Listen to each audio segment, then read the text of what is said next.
Bonjour à tous. Je vais vous faire la lecture d'un texte un peu dur que j'ai trouvé sur les réseaux sociaux.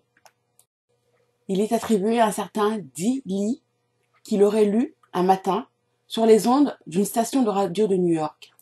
Il reflète la perception que certains blancs, pas tous, ont de nous. Puisse sa lecture éveiller ceux d'entre nous qui dorment encore. Puisse sa lecture être un véritable électrochoc pour nous amener à nous approprier un certain nombre de connaissances et surtout à nous remettre en question. Les Noirs ne lisent pas et resteront toujours nos esclaves. Nous pouvons encore continuer à récolter des profits des Noirs sans effort physique de notre part. Regardez les méthodes actuelles de maintien dans l'esclavage qu'ils s'imposent eux-mêmes. Ignorance, avidité et égoïsme. Leur ignorance constitue la première arme de ce maintien en esclavage. Un grand homme, une fois, déclara « La meilleure façon de cacher quelque chose à un noir est de la mettre dans un livre. » Nous vivons actuellement à l'âge de l'information.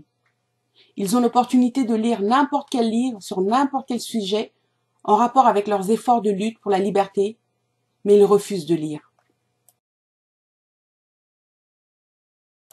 Il y a de nombreux livres facilement disponibles à Borders, à Barnes & Noble, sans mentionner les librairies spécialisées pour Noirs qui fournissent des œuvres de grande valeur susceptibles de leur permettre d'atteindre une certaine équité économique qui devrait en fait être intégrée à leur lutte, mais peu d'entre eux lisent de façon soutenue, et si jamais ils lisent, ils gardent les informations pour eux-mêmes, et ensuite, ils n'écrivent pas pour leur progéniture.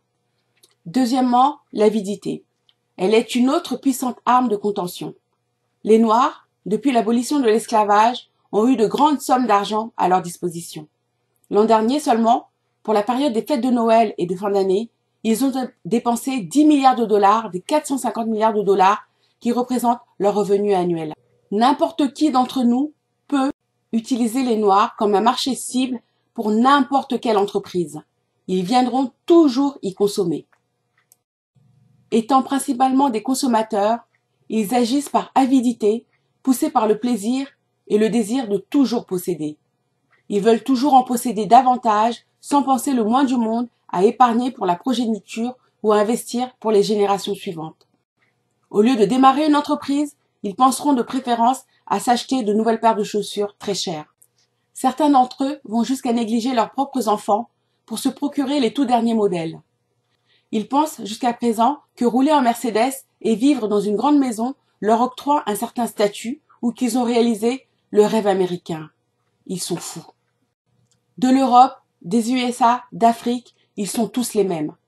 La majorité de leurs frères croupissent encore dans la misère parce que leur avidité les empêche collectivement de constituer un lobby financier pour une meilleure communauté.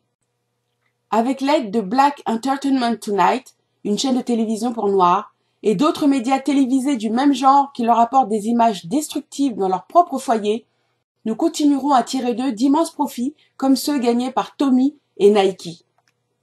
Tommy les a même insultés, déclarant qu'il ne voulait pas de leur argent. Voyez cependant combien ils dépensent encore plus dans ces produits comme jamais ils ne l'avaient fait auparavant. Ils continueront de s'exhiber ainsi les uns devant les autres pendant que nous autres, blancs, nous construirons une communauté plus forte à partir des profits que nous réalisons d'eux. L'égoïsme, enfin, est enraciné en eux depuis le temps de l'esclavage et l'époque coloniale, et c'est l'une des principales manières à travers lesquelles nous continuons à les y maintenir. L'un des leurs, Dubois, disait dans un livre, Le 10e des talents, qu'il existait une désunion viscérale dans leur culture. Il était précis dans ses déductions qui stipulent qu'il y avait des éléments épars de leur culture qui avaient atteint une certaine forme de succès. Cependant, cette partie n'a pas bénéficié de l'amplitude de son œuvre. Ils n'ont pas lu que le 10e des talents se donnait pour mission de leur permettre d'aider les 90% sans talent d'atteindre une meilleure qualité de vie. Au contraire, ces éléments ont créé une nouvelle catégorie de classe, la classe Buppy, que nous traduirions par parvenu, et ils regardent de haut les leurs ou bien les aident avec condescendance. La seule culture qui prend l'ascension chez eux, c'est la culture de ramassage et de cueillette qui est nourrie par la semence de Caïn, frère d'Abel, le nivellement vers le bas. Leur égoïsme ne leur permet pas de travailler ensemble sur des projets pour atteindre des réalisations communes. Ils ne réaliseront jamais ce que nous avons accompli.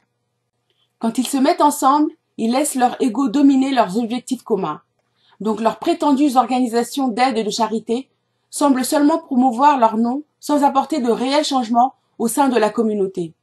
Ils sont heureux de siéger dans des conférences ou des conventions dans nos hôtels, Sheraton, Intercontinental, discutant au sujet de ce qu'ils projettent de faire tout en récompensant par des plaques d'honneur et des titres les meilleurs orateurs, mais non les meilleurs réalisateurs, ceux qui en fait agissent. Y aura-t-il une fin à leur égoïsme? Ils refusent obstinément de se rendre compte que, unis, ils pourraient accomplir beaucoup plus. Ils ne comprennent pas qu'il n'y a pas mieux que des entités individuelles mises ensemble pour contribuer à une œuvre commune. En réalité, beaucoup de ces buppies, les parvenus, ne se rendent pas compte qu'une seule signature suffit pour qu'ils redeviennent pauvres, et que 2 chèques de paye les séparent de la pauvreté. Ils sont à 2 mois de salaire de la pauvreté, et que tout cela est contrôlé par les plumes des Blancs et leurs bureaux. Une simple signature suffit. Ainsi donc, nous continuerons à les maintenir dans cet état, aussi longtemps qu'ils refuseront de lire et de partager l'information, aussi longtemps qu'ils continueront d'acheter tout ce qu'ils veulent pour satisfaire leur avidité de posséder, et aussi longtemps qu'ils continueront de penser qu'ils aident leur communauté en payant des cotisations à des organisations qui ne font pas plus que tenir d'extravagantes conventions dans nos hôtels. En passant, ne vous inquiétez pas qu'ils puissent lire cet article. Rappelez-vous, ils ne lisent pas. S'ils lisaient, ça ne ferait rien. Ils sont amnésiques, c'est-à-dire qu'ils oublient vite. Pour eux, le bourreau et la victime ont la même fosse. D'autre part, je parie qu'ils préféreront garder cet article pour eux après lecture, plutôt que de le partager avec les autres, sauf bien sûr pour quelques-uns d'entre eux qui ont compris. Et je le redis pour la dernière fois, la meilleure façon de cacher quelque chose à un noir est de le mettre dans un livre.